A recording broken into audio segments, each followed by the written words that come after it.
Bonjour à tous, quatrième partie aujourd'hui concernant l'utilisation du logiciel TBDeco ADV 2007. Dans cette quatrième partie, j'ai décidé d'ajouter à la pièce que nous avons fabriquée jusqu'à maintenant un perçage en bout, ici comme vous voyez à l'écran, d'un diamètre 6 mm sur une longueur de pointe de 6,5.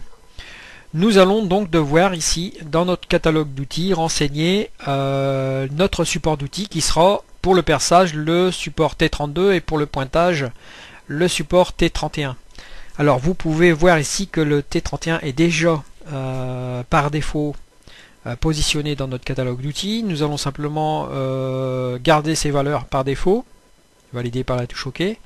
Nous allons juste ici introduire notre nouvel outil qui sera le T32, qui aura un niveau de perçage et un niveau de perçage longitudinal, validé par la touche OK. Nous allons garder également ces paramètres puisqu'ils nous conviennent très bien. Nous allons simplement ici ajouter le diamètre de notre forêt qui est 6 mm. Et je valide par la touche OK. Notre catalogue d'outils étant renseigné, nous allons maintenant ajouter nos icônes dans nos lignes d'opération. Donc ici, après l'icône 1.4, qui est la sortie de notre outil de coupe, nous allons ajouter un icône ici qui sera notre déplacement en Z pour pouvoir réaliser le pointage et le perçage. Également ajouter un icône ici après l'icône 3.4 qui sera l'indexage d'outils de perçage et également en 3.6 le perçage. Nous allons modifier également le programme pour réaliser le perçage avant toute autre opération. Donc nous allons ici après l'icône 1.5 tirer une contrainte sur l'icône 3.3 qui est notre décalage d'origine. Nous allons supprimer la contrainte entre 2.2 et 3.3 et nous allons tirer une contrainte entre 3.6 et 1.6. Voilà, ce qui rend le programme beaucoup plus clair. Et nous allons maintenant pouvoir indiquer nos lignes d'opération.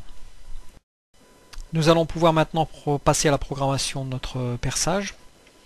Alors ici dans l'icône 1.5, ce sera le positionnement du Z1 pour réaliser notre perçage, simplement pour éviter toute collision avec des outils qui seraient éventuellement positionnés sur le peigne 1 ou le peigne 2, si vous avez des outils un peu spéciaux. Donc ici positionnement du Z1 pour perçage.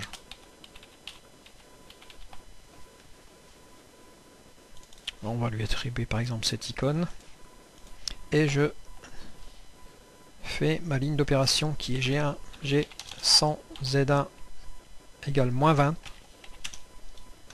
et je valide. Dans l'opération 3.4 qui sera notre pointage, puisque ici en 3.2 vous avez déjà l'indexage qui est réalisé dans la ligne d'opération. Donc ici pointage T31 avec l'icône qui est celui-ci. Approche d'outils G1, G100, Z3 égale 2, T31 et pointage G1, Z-2, F005 et dégagement pour indexage d'outil T32 G1, G100, Z3 égale 10. Et je réduis un peu ma vitesse de rotation qui est de 5000 tours. Nous allons la passer à M103 S3000. Je valide. Dans l'opération 3.5, ce sera notre indexage de perçage.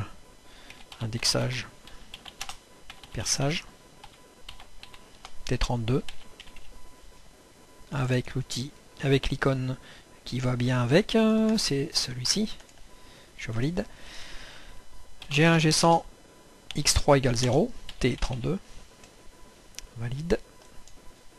Et dans l'opération 3.6, ce sera notre perçage. Perçage T32.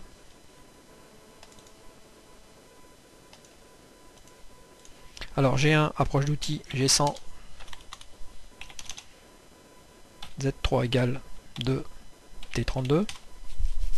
Nous allons amorcer notre perçage, G1, Z-3, F005, et finaliser notre perçage, G1, Z-. Alors ici nous avons dit une longueur de 6,5 à la pointe, G1, Z3 moins 6.5, F0.08. Dégagement d'outils, puisque nous avons terminé notre perçage. J'ai un G100 Z3 égale 50. Et nous allons réattribuer la vitesse pour pouvoir réaliser notre tournage. M103 S 5000 tours. Je valide. Et c'en est terminé pour la programmation de ce perçage. Alors maintenant nous allons valider générer nos tables. Et vous allez vous apercevoir que nous allons voir une information de collision dans la macro 1004. Donc ici, risque de collision, outil entre l'axe X1 et l'axe Z3 dans le programme axe. Donc c'est bien ce que je vous disais tout à l'heure, c'est au cas où vous auriez des outils un peu spéciaux, des porte-outils un peu spéciaux qui dépasseraient de vos tables. C'est simplement une information qui vous dit de faire attention. Donc ici maintenant, nous allons vérifier dans la simulation que tout se passe bien. Donc lecture. Alors vous pouvez ici augmenter la vitesse de lecture. Dégagement, pointage, perçage,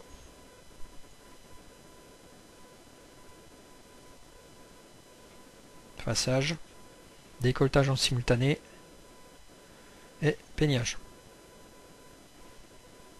Extraction pièce, prise de pièce et coupe. Et c'en est terminé pour ce perçage. Je vous dis donc à la prochaine pour un prochain tuto. Merci.